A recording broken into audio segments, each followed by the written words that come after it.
धीरू भाई अंबानी, उनको भी मालूम था, उनका भी बिजनेस कौन सा था? कपड़े का बिजनेस था, आप सभी को पता है, राइट? टेक्सटाइल बिजनेस था उनका, विमल उन्हीं का ब्रांड था। धीरू भाई अंबानी को मालूम था कि अगला जनरेशन में इस लाइन में कपड़े का हर जगह पे मिल होने लग गया, तो कपड़े के बिजनेस में कोई कस रहने वाला नहीं है।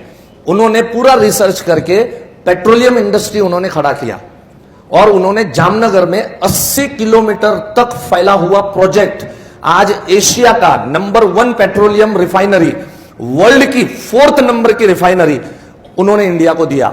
और जान के आप लोगों को हैरानी होगी, आप में से कईयों को नहीं पता होगा, मुझे मालूम है जहां जहां सेमिनार में मैंने ये बात बताई किसी को पता नहीं होता है, जामनगर की 80 किलोमीटर में फैली हुई उस रिफाइनरी का फाइनेंस किसने किया था?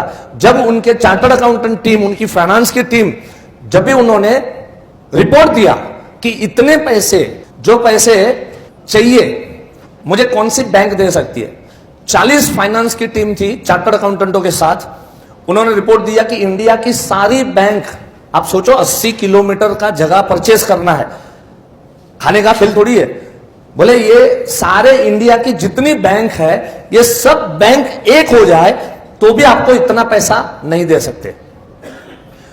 उन्होंने बोला भैया कुछ भी करो लेकिन मुझे रिपोर्ट, सही रिपोर्ट दो, मुझे इतने पैसे चाहिए, ये प्रोजेक्ट मुझे इंडिया में लॉन्च करना है, ये पेट्रोलियम इंडस्ट्री मुझे खड़ी करनी है यहां पर।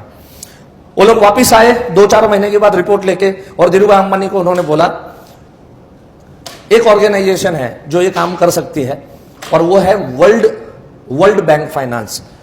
ये वर्ल्ड बैंक जो है वो आपको फाइनेंस कर सकती है, लेकिन वर्ल्ड बैंक की कंडीशन रहेगी, सबसे पहली कंडीशन उनकी ये रहेगी कि हम पैसे तो दे देंगे आपको, आप बिजनेस भी कर लो, लेकिन ये प्रोजेक्ट आपके कंट्री में नहीं रहेगा, ये प्रोजेक्ट हमारी कंट्री में रहेगा।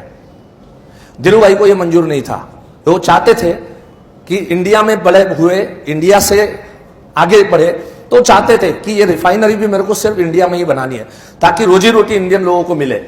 उन्होंने इस प्रोजेक्ट को कैंसिल किया, नहीं वर्ल्ड बैंक से मुझे पैसा नहीं चाहिए, और कुछ ढूंढो। और 2-4 महीने के बाद रिपोर्ट लेके आए, इंडिया में एक ही ऑर्गेनाइजेशन ऐसी है जो इतना पैसा आपको दे सकती है, और वो है life Insurance Corporation of India. और आज 80 किलोमीटर में जो एशिया का नंबर 1 रिफाइनरी जो बनके हुआ है, पिछले 20 साल से कार्यरत है, तो इसका पूरा श्रेय अगर जाता है तो हमारी कंपनी को जाता है, आपको और हमको जाता है, हम सभी को जाता है। एक बार जोरदार तालियां हमारी ऑर्गेनाइजेशन के लिए होना चाहिए। आज जब मैं टॉपिक लेता हूं बहुतों को पता ही नहीं होता है, धीरू भाई अंबानी मरते दम तक LIC को इतना रिस्पेक्ट करते थे वो, कि उनको मालूम था कि इतना पैसा 80 किलोमीटर में फैला हुआ प्रोजेक्ट और इतनी ह्यूज रिफाइनरी खड़ा करना खाने का खेल नहीं था। एक समय ऐसा था कि धीरू भाई अंबानी की सारी प्रॉपर्टी अपने LIC में मॉर्गेज के तौर पे पड़ी हुई थी।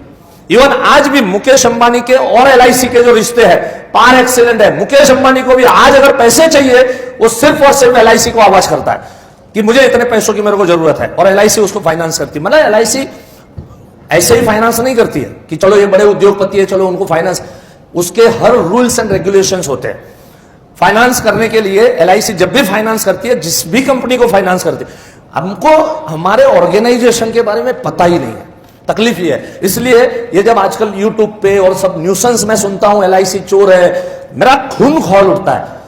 बेअक्ल लोग हैं, समझ बिल्कुल 2 पैसे की उनमें समझ नहीं है कई बार। और मुझे अफसोस तब होता है, कोई आम आदमी वो लिंक फॉरवर्ड करता है, कोई प्रॉब्लम नहीं मुझे क्योंकि एक आम आदमी है, लेकिन एजेंट ये लिंक फॉरवर्ड करते हैं, LIC उठ जाएगी, LIC IDBI परचेज कर रही है, LIC ILNFS के अंदर में 5000 करोड़ LIC ने डुबाए, ये किया वो किया, सब नॉनसेंस चीजें, समझ नहीं है, अकल नहीं है, नॉलेज की कमी है, नथिंग एल्स। कभी भी ऐसी कोई बातों में आना नहीं। मैं आपको गारंटी देता हूं LIC एक ऐसा हाथी है, एक ऐसा जायंट बन चुका है कि इसको कोई मार नहीं सकता, इतना याद रखना। कोई चाहे तो भी LIC मर नहीं सकती, इतना ह्यूज लेवल के ऊपर में हमारा कामकाज चल रहा है। अगर IDBI की जो इश्यू आई थी, अगर उस विषय में अगर मैं बात करूं, पहले थोड़ा आपको भरोसा तो दिलाऊं मैं कि अपनी कंपनी क्या है, आप कौन सी ऑर्गेनाइजेशन के साथ में जुड़े। देखो, कोई अगर रिलायंस में काम करता है, आपके इधर इलाके में, आपके मेरठ के अंदर में, आप जिस भी शहर से यहां पर आए हो, बहुत सारे लोग आउट ऑफ टाउन से आए हुए हैं, तो जिस भी शहर से आप बिलोंग करते हो, आपके गांव का छोकरा मुंबई में कहीं कोई अच्छी बड़ी ऑर्गेनाइजेशन में काम कर रहा है, वो आता है, आप उसको पूछते हो बेटा कहां काम कर रहे हो, कैसे फक्र के साथ बोलता है ना, अंकल मैं इंफोसिस में लगा हूं, मैं अंकल मैं विप्रो में लगा हूं, अंकल मैं रिलायंस में लगा हूं, अंकल मैं टाटा ग्रुप ऑफ कंपनी में लगा। ये सब लोग ऐसे फक्र करते कि नहीं करते? हेलो, यस और नो? अरे बॉस, इन सबको फाइनेंस करने वाला बाप LIC, उसके साथ हम जुड़े हैं। ये सब लोग इनका ग्रुप इंश्योरेंस LIC के पास करने को आते हैं, मालूम है आपको? हर एक प्राइवेट इंश्योरेंस कंपनी का, उनके एम्प्लॉय का ग्रुप इंश्योरेंस LIC के पास है। पता ही नहीं, हमें पता ही नहीं हम कौन सी ऑर्गेनाइजेशन के साथ जुड़े, हम कितनी बड़ी organisation. You should feel proud. आज के बाद शर्म नहीं आनी चाहिए कि मैं LIC एजेंट हुए बोलने के अंदर, बड़े फक्र के साथ बोलेगा, yes I am associated with Life Insurance Corporation of India, it's a world's number 1 insurance company, दुनिया की नंबर 1 इंश्योरेंस कंपनी के साथ हम जुड़े हुए हैं।